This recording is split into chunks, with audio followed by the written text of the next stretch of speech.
A Organização Mundial da Saúde deixa um alerta para as consequências do calor extremo, que classifica como um assassino silencioso. Viva! Está com o Expresso da Manhã. Eu sou o Paulo Baldaia.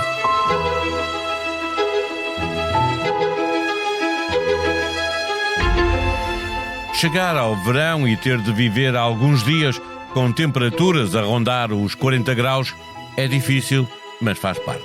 Afinal, estamos em Portugal, no sul da Europa, é verão.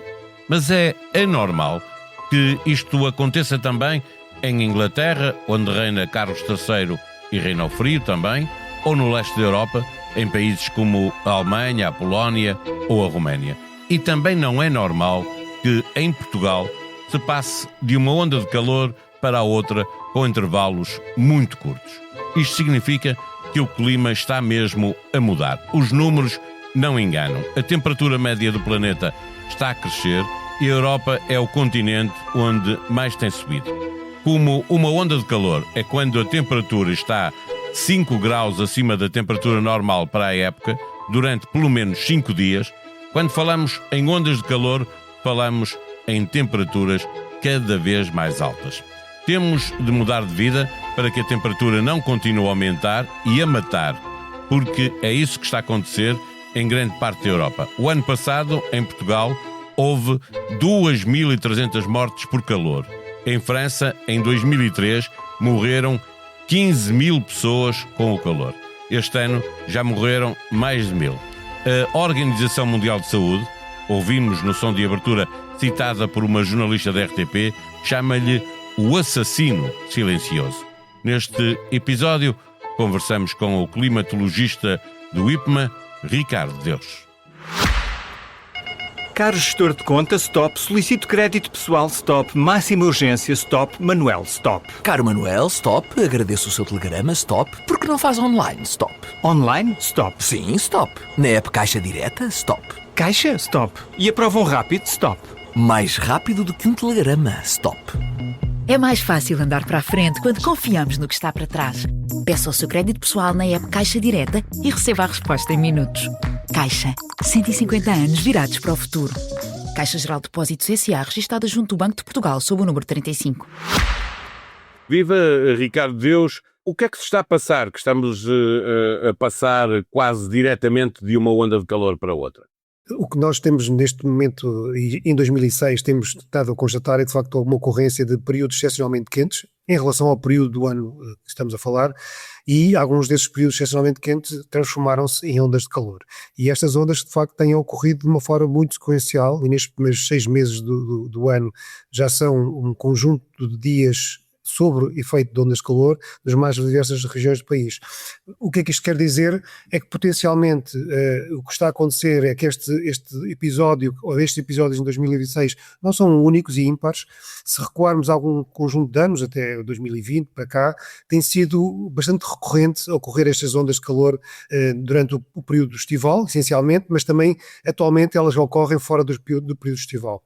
E foi isto que está a acontecer em 2026. Estamos a iniciar o ano, portanto estamos a meio do ano, essencialmente, e já atingimos... verão, portanto significa que vem aí mais calor, não quer dizer que, havendo calor, seja onda de calor, não é? Exatamente, é mesmo isso, mas claramente há aqui um comportamento ou uma persistência destes períodos excepcionalmente quentes e que alguns deles constituem onda de calor.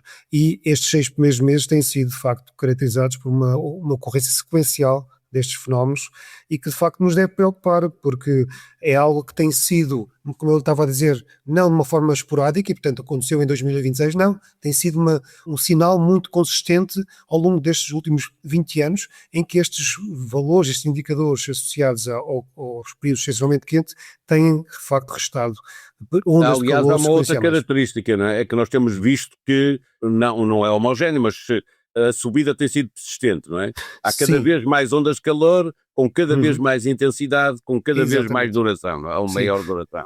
Exatamente, e aquilo que nós trabalhamos nesta área, achamos que pode haver aqui algum condicionamento, tem a ver com o facto das configurações de circulação da atmosfera promovem que ocorram estes fenómenos de onda calor, porque há aqui uma série de condicionantes que têm a ver com a própria circulação da atmosfera e com, em grande parte, ligada a essa circulação, há normalmente um transporte de ar do norte da África para a região do sul da Europa, no qual nós também estamos incluídos e, portanto, também somos afetados por essas massas de ar mais quente e seca, e, portanto, isto tudo junto numa condição de aquecimento médio global a ocorrer, estamos a fazer com que estes fenómenos relacionados com a circulação e que depois derivam em ondas de calor aconteçam num clima mais quente. E, portanto, tudo isso faz com que estes fenómenos se tornem, então, muito mais persistentes, como estava a dizer o Paulo muito bem, só que comecem a atingir zonas do nosso território continental que não era muito usual. Por exemplo, as ondas estenderam-se para a região norte interior e, neste momento, nós temos a grande zona toda do interior, quer seja do Alentejo, da zona centro do país e o norte interior.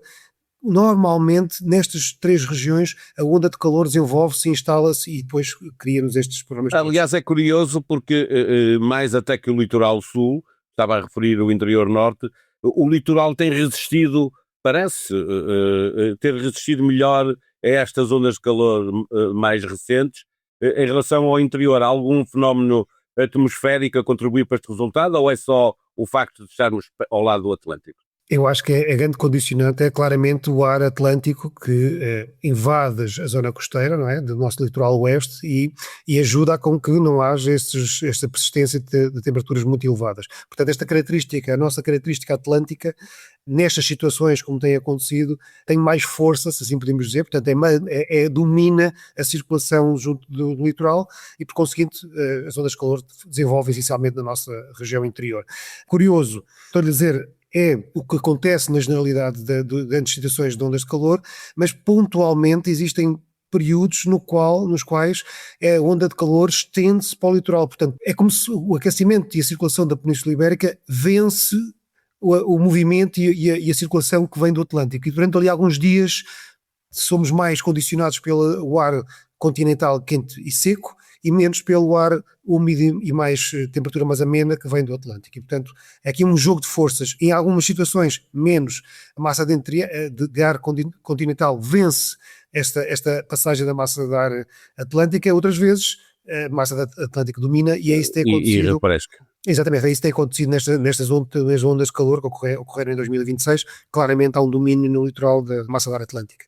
Mais surpreendente para todos nós leigos, obviamente para vocês já não há tanta surpresa, é aquilo que está a acontecer, quer em Inglaterra, onde a ideia que temos é de frio e chuva, e agora também no leste da Europa, no centro, no norte da Europa, zonas onde não estamos habituados, não é nada normal a ver estas temperaturas, estão a ser batidos o recorde. A vice-presidente da Comissão Europeia, Teresa Rivera, falava hoje dizendo que a onda de calor que se faz sentir é um aviso sério para rejeitar os negacionistas das alterações climáticas. Ela tem razão quando nos diz que temos que estar mais atentos e não acreditar que não está a acontecer nada. Eu acho que nós, olhando só para os dados observados e, portanto, baseando-nos só nas observações, constatamos que o clima está a mudar. É inegável.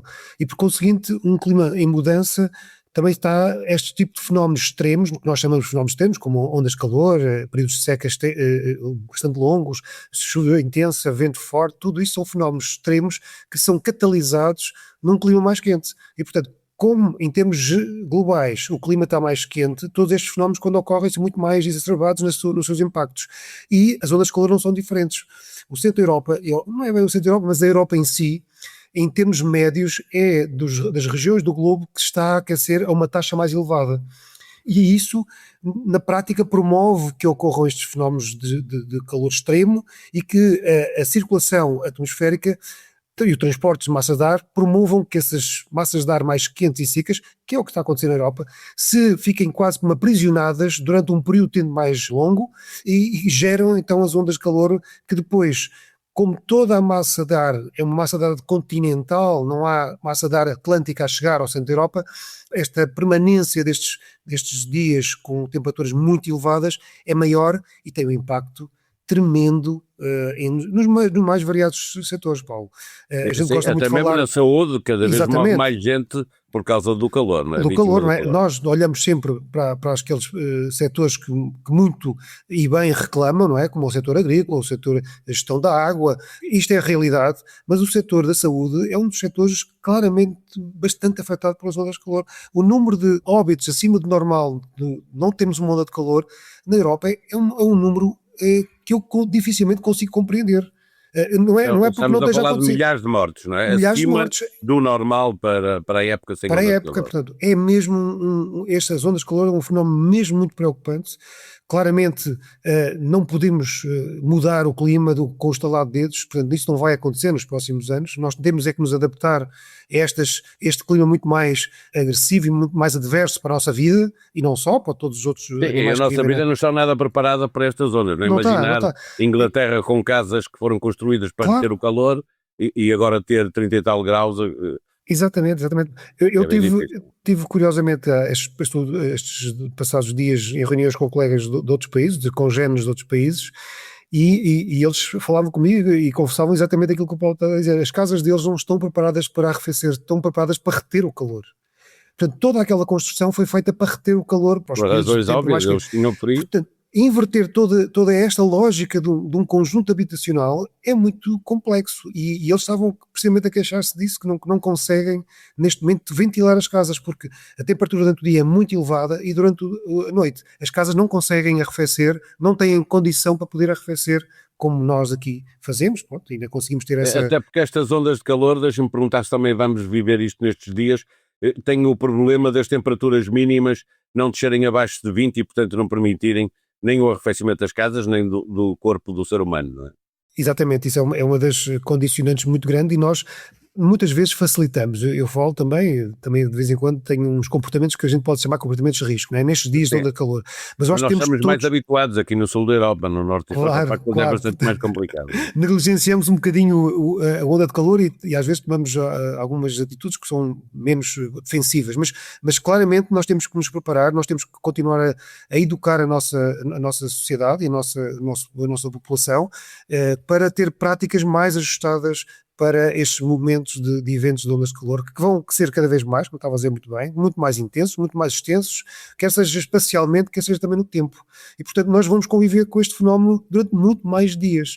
Portanto, temos mesmo que nos adaptar. Tem que haver aqui um esforço conjunto, quer seja nesta promoção, por exemplo, das habitações passarem a ter algumas preocupações, incorporarem algumas regras nas suas construções, por exemplo, quer seja também fazer um trabalho de sensibilização junto das comunidades mais fragilizadas ou os grupos sociais mais fragilizados, nomeadamente a gente lembra-se das pessoas mais idosas, que claramente são um grupo etário muito afetado pelo aquecimento com temperaturas mais elevadas, não só pela temperatura, mas depois por um conjunto de fenómenos que decorrem de temperaturas altas à superfície. Por exemplo, só para dar um exemplo, o aumento da temperatura à superfície acima de limiares gera a produção de ozono, e o ozono à superfície é um gás tóxico para nós.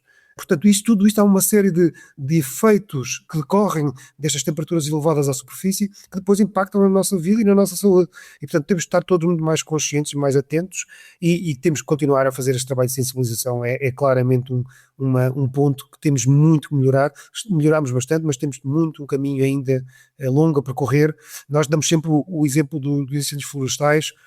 Houve aqui um trabalho de sensibilização, houve um caminho percorrido. Podemos todos achar que os resultados ainda não estão perfeitos, e não estão, mas houve um caminho claramente de sensibilização. Coisa, não é? Exatamente, acho que o trabalho de sensibilização acho que é muito importante. E agora qual é o resto que tem a ver com a saúde de cada um de nós? Acho que sim, também concordo consigo. Há este trabalho que tem que ser feito e a nossa Direção-Geral da Saúde tem feito um trabalho também existente, mas é algo que tem que ser, não se pode parar, tem que se continuar com este trabalho de sensibilização, porque não vale a pena sensibilizar só uma faixa etária ou um grupo etário ou uma geração. Tem que ser um ato contínuo na nossa sociedade, para podermos então estar também mais confortáveis para ultrapassar estes momentos de ondas de calor que têm estes impactos nefastos na nossa sociedade. O princípio da inquietação. Um podcast onde pensar é um verbo, se exercita a sós e em conversa. Filósofos nacionais e internacionais refletem em voz alta sobre o medo, enquanto Catarina Barosa fundadora do Festival Internacional de Filosofia Espanto, e David Ehrlich, professor e escritor, recebem convidados de várias áreas para diálogos sem rede. Aqui, as certezas são questionadas e a dúvida ganha estatuto de virtude. O objetivo é praticar a nobre arte de pensar, mesmo que isso conduza não a respostas, mas a novas perguntas. Todas as quintas-feiras, um novo episódio, o princípio da inquietação. Liberdade para pensar. A sonoplastia deste episódio foi de Gustavo Carvalho. Nós vamos voltar amanhã. Até lá, tenham um bom dia.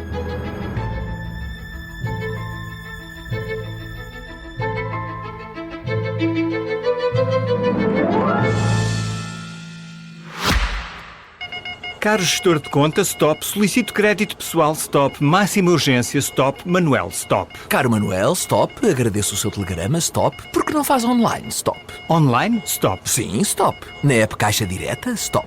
Caixa, stop. E aprovam rápido, stop. Mais rápido do que um telegrama, stop. É mais fácil andar para a frente quando confiamos no que está para trás. Peça o seu crédito pessoal na app Caixa Direta e receba a resposta em minutos. Caixa, 150 anos virados para o futuro. Caixa Geral de Depósitos S.A. registada junto do Banco de Portugal sob o número 35.